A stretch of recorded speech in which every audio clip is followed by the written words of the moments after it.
औज़ुबिल्लाहिमिनश्शैतानिर्रजीम बिस्मिल्लाहिर्रहमानिर्रहीम। अस्सलाम वालेकुम नाज़रीन, ज़वार के मोहम्मद अब्सार हैदरी।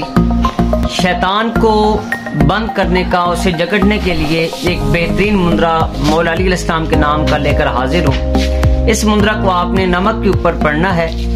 आपने 110 मरतबा बाद अज़ नमाज़े इशा इस मुंद्रा को विर्द करना है और दुश्मन का तसव्वुर रखना है। और वो जो नमक होगा वो आपने किसी वीरान जगह के अंदर आपने डाल देना है और आपने कहना है कि मेरा जो दुश्मन है वो इस नमक की तरह बिल्कुल पानी पानी हो गया है। इंशाअल्लाह मौला पैगंबर पाक के सदके में आपका जो दुश्मन होगा वो बिल्कुल अपने दिल की ऐसी मरज के अंदर मुब्तला होगा कि जिसकी मिसाल आपको नहीं मिलेगी। मुंद्रा आपको पढ़कर सुना देता हूँ। ऐसे अमल करने से पहले आपको चाहिए कि आप अपना सदका निकालें और सोच समझ कर इस तरह के अमलियात किया करें कि ताकि जिससे आप किसी को तकलीफ ना दे सके। मुंद्रा पढ़ता हूँ। या अलियो बहक या अली अलैहिस्सलाम, या अलियो बहक या अली अलैहिस्सलाम। खोलो हर एक राह, बंद करो मेरा हर एक दुश्मन।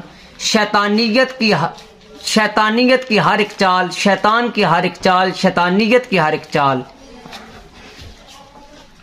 शैतान को जगड़ो, करो बंद। या इज़राइल बहक या काबिज़ो बहक या अली अलैहिस्सलाम।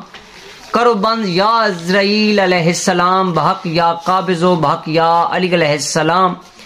मेरे ऊपर जादू टूना जिन्नो इंसार किस्म बंदिश वबाली का करो उतार। करो बंद मेरे सारे दुश्मन जो दे मुझे तकलीफ। बहक या अली अलैहिस्सलाम बहक या अली अलैहिस्सलाम बहक या अली अलैहिस्सलाम। ये मुंद्रा आप 7 दिन तक नमक के ऊपर पढ़ें। इंशाअल्लाह मौला पैगंबर पाक की करम नवाजी से आपके मसाइल हल हो जाएंगे। अगर दिन 12 बजे आप जवाल के टाइम के अंदर इसको पढ़ना शुरू करें, 12 से पौने 1 बजे तक या 1 बजे तक अगर आप इसका विर्द करेंगे तो इंशाअल्लाह मौला पैगंबर पाक के सदके में आपके दुश्मन निस्तो नाबूद हो जाएंगे। इस नमक को रोजाना आपने वीरान जगह के अंदर, गीली जगह के अंदर डालना है। अपनी दुआ में याद रखिएगा। आपको अपना ज़वार की मोहम्मद अब्सार हैदरी तोहफा इस्लाम जी की मदद।